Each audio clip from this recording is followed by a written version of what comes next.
Good evening, everyone, and welcome back to the channel. Let me try not to drop my phone there.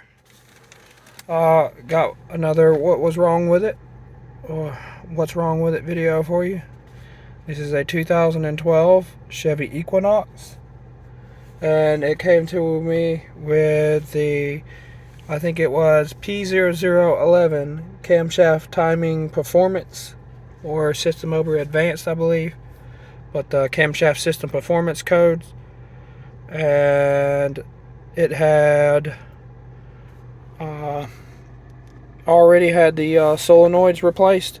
That's a very common problem. That's a common code, and normally it is the two solenoids, and they are different. You'll see them in the center of your motor, right behind the cam gears. There's intake solenoid and exhaust camshaft control solenoid.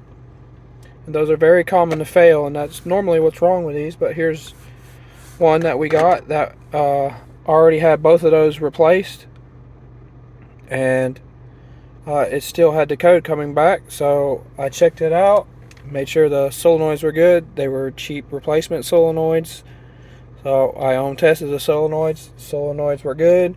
I commanded the solenoids, see if they get them to work. The exhaust one would work.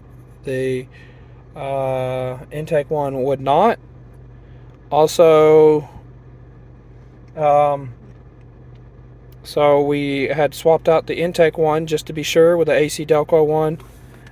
Still the same problem, and I was noticing that when I would check it, that every once in a while when I would start it up, the exhaust one wouldn't move until I gave it a rev. And using my scanner, I used the bi-directional control to control the actuators, and exhaust one would work just fine, and the intake one wouldn't work. But at some point doing the actuator test, I did get it to work, and so I cut the car off, started back up, tried again, and it wasn't working. And I went back to the actuator test, and I got it to work after a couple tries again, and it seemed like once it worked, it would just work. So I decided to see how long it would work. So after I got it working, I took it for a drive around a couple miles, brought it back, let it sit and run and idle for 20 minutes, came back. It was still working. The intake camshaft position was not stuck on 0, which is what the problem is. And then so for about 40 minutes worth of driving and just sitting, it was working just fine, no issues. And so I came back to it, cut it off, turned it back on, and immediately it would not work again, and I could not get it to work again. So we let it sit overnight. I figured probably going to be something with either the oil pressure or the cam gears were bad. So in the morning, started it up, cold oil, everything worked fine.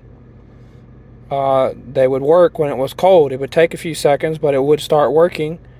And but once it got hot, as soon as I would cut it off, turn it back on, and it would not work again.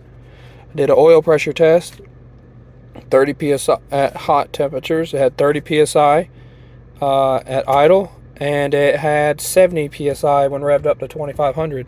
So plenty of oil pressure. And then, so I was like, well, there's plenty of oil pressure. We know the solenoids are good. I did a flush on it to try and clean out the cam gears because I thought the cam gears were bad. And I did it on cold, and I was able to get it to work. And so I know that there was oil going through the gears. And still, even after that, I did a fresh oil change. So right before I did the oil change, though, after it heated up with the oil flush in it, I cut it off, turned it back on, and again it quit working. Changed the oil, so now it's got new oil in it, and the oil is cold, and it started working again. But then again, once it heated up with the new oil in it, it quit working, and this intake camshaft position here will get stuck on 0 again. So I was like, okay, the only thing left is the gears, and it was the gears. It has new gears on it now. We just got them installed, and that is does not require an entire timing job, and you don't need to take the cover off. These can be done by just removing the valve covers, and it's I think it's 2.7 hour job or something like that by the book ish. but you don't need to do a whole timing job just to change the gears. But this is not very common. This is the first time I've seen this, but this is what was wrong with it.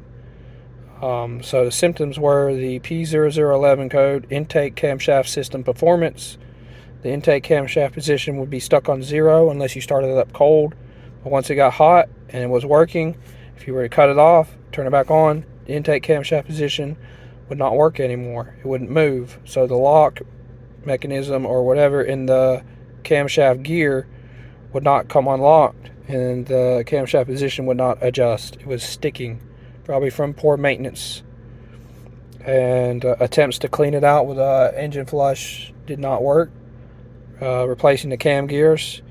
And looking at these seem to be much more stable than I noticed before, if I remember correctly.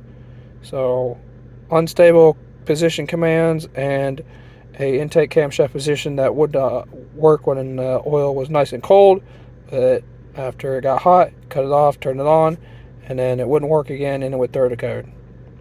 And it was the gears. So, little odd one. But that's, if you come across that situation, that is what was wrong with it, and that's what fixed it. And now everything is perfect. Now I just got back from driving it. It's nice and hot. Temperature's up. You see the 83 degrees here. It's been running for a little while, so I know the oil temperature is up too. Cut it off. Turn it back on. Crank it up. And you'll see that intake camshaft position goes right back to working. No problem. No hesitation. As soon as it's commanded, it works. So the problem with this one was the camshaft gears themselves. We replaced both of them because at some point, a couple of times I would start it up and the exhaust one wouldn't work as well. But even if it does work all the time, it's just as old as this one and just poor maintenance as this one. So if you have a problem with one or the other, do them both at the same time. All right. Hope this helps somebody. Thanks for watching.